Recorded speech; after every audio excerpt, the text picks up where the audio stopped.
रोशन जलमल महफिल है, इल्म अमल का मजमा है ये कौमी व बरकातुहू।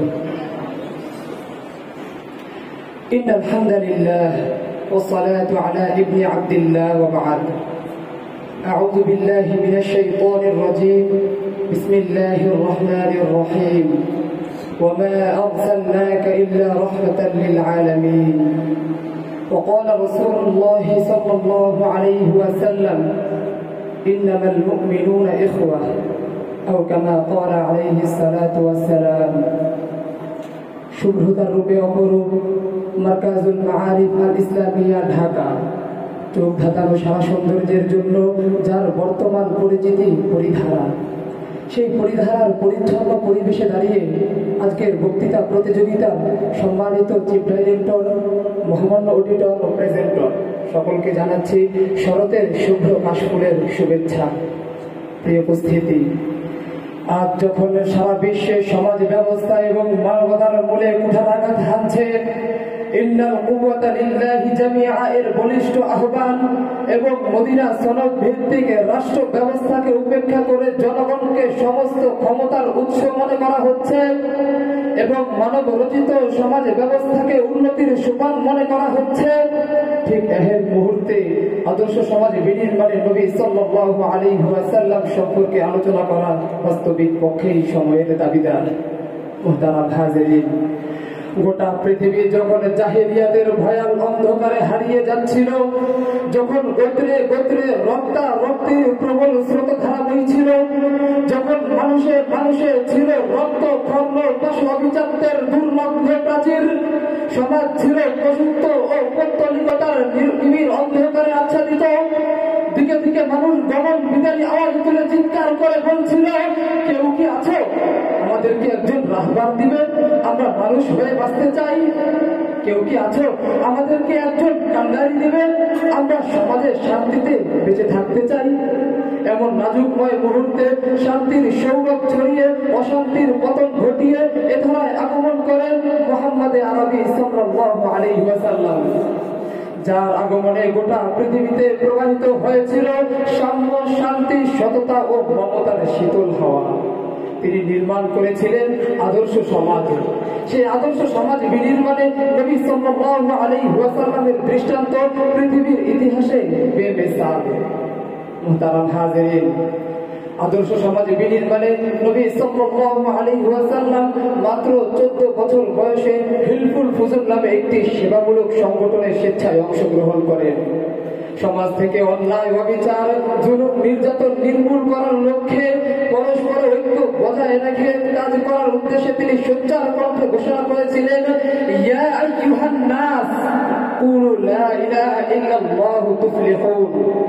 এমনি ভাবে নবী সাল্লাল্লাহু আলাইহি ওয়াসাল্লাম আরো ঘোষণা করেন, ইন্নামাল মুমিনুনা ইখওয়া। তিনি অন্যত্র ঘোষণা করেন, আল মুসলিমু আখুল মুসলিম।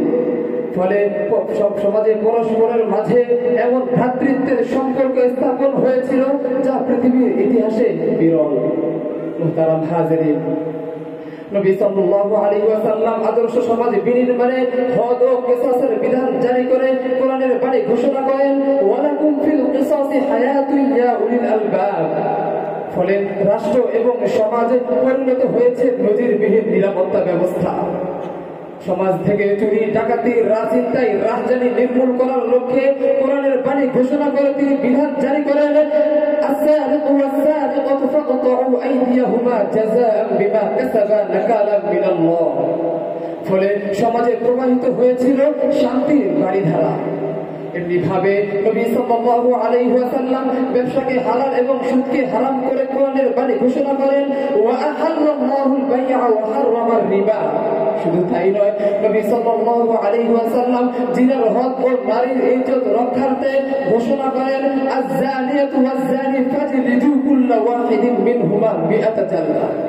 ফলে সেই যুগে কোন নারীকে ধর্ষিতা হতে শোনা যায়নি, কোন নারীর ইজ্জত হরণ হয়েছে এ কথাও শোনা যায়নি। অথচ তার কিছুকাল পূর্বেও যে আরবে নারী হয়ে জন্ম নেওয়াটাকে অপরাধ মনে করা হতো, নারীকে জীবন্ত কবর দেওয়া হতো, নবী সাল্লাল্লাহু আলাইহি ওয়াসাল্লাম সেই নারীর মর্যাদাকে সুউচ্চ আসনে স্থান করে আসীন করে ঘোষণা করেন আল জান্নাতু তাহতা আকদামিল উম্মাহাত। তাই তো ব্রিটিশ মনীষী জর্জ ব্রাডার বলেছিলেন, I believe is a man like Muhammad, his success in solving its problem in the way। মুহতারাম হাজিরিন, এক কথায় নবী সাল্লাল্লাহু আলাইহি ওয়াসাল্লাম আদর্শ সমাজে বিনির্মাণে নারীর অধিকার, শ্রমিক অধিকার, প্রতিবেশীর অধিকার, এতিমের অধিকার, মানব অধিকার, ন্যায্য অধিকার তিনি নিশ্চিত করেছেন। আদর্শ সমাজ প্রতিষ্ঠায় তিনি সাম্প্রদায়িকতা নয় বরং সম্প্রীতির আশ্রয় গ্রহণ করেছেন। রাষ্ট্রীয় নিরাপত্তার ক্ষেত্রে সংখ্যা লঘু আর সংখ্যা গরিষ্ঠের মাঝে তিনি কোনো পার্থক্য করেননি। নৈরাজ্য, অরাজকতা, অপসংস্কৃতি দূর করে তিনি গোটা পৃথিবীতে শান্তির সুবাতাস ছড়িয়ে দিয়েছিলেন। তাই তো তার এমন নৈপুণ্যতায় মুগ্ধ হয়ে মহাত্মা গান্ধী বলতে বাধ্য হয়েছিল, আগার আমানি করনা চাহে তো মোহাম্মদ কি হুকুমত ইখতিয়ার করো, মোহাম্মদ কি হুকুমত ইখতিয়ার করো।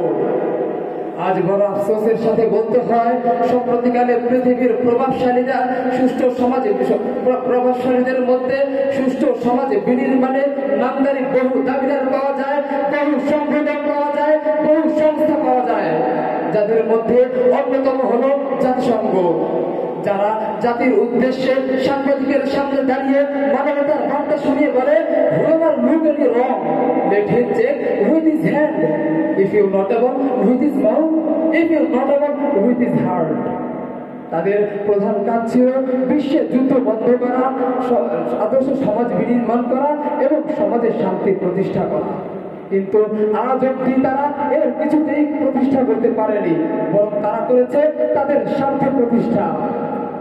1945 সাল থেকে আজ পর্যন্ত যুদ্ধ কবলিত মুসলমানদের সম্পর্কে, মুসলমানদের দুর্দিনে, মুসলমানদের চরম ক্রান্তি লগ্নে তারা নীরব দর্শকের ভূমিকা পালন করে চরম ব্যর্থতার পরিচয় দিয়েছে। তাদের দ্বারা কখনো আদর্শ সমাজ বিনির্মাণ হয়নি এবং তাদের দ্বারা কখনো সমাজের শান্তি প্রতিষ্ঠা হয়নি, এবং ভবিষ্যতে তাদের দ্বারা আদর্শ সমাজ বিনির্মাণ হবে কিংবা সুষ্ঠু সমাজ বিনির্মাণ হবে এবং সমাজের শান্তি প্রতিষ্ঠা হবে তাও আশা করা যায় না। সুতরাং যদি আদর্শ সমাজ বিনির্মাণ করতে হয়, যদি সমাজের শান্তি ফিরিয়ে আনতে হয়, একমাত্র নবী সাল্লাল্লাহু আলাইহি ওয়াসাল্লামের পদাঙ্ক অনুসরণ করাই আমাদের একমাত্র পথেয়। তাই আদর্শ সমাজে বিনির্মাণে এবং সমাজের শান্তি ফিরিয়ে আনতে নবী সাল্লাল্লাহু আলাইহি ওয়াসাল্লামের পদাঙ্ক অনুসরণ করা আমাদের জন্য একান্ত কর্তব্য। নাসরুম মিনাল্লাহি ওয়া ফাতহুন করিম ওয়া বাশশিরিল মুমিনিন।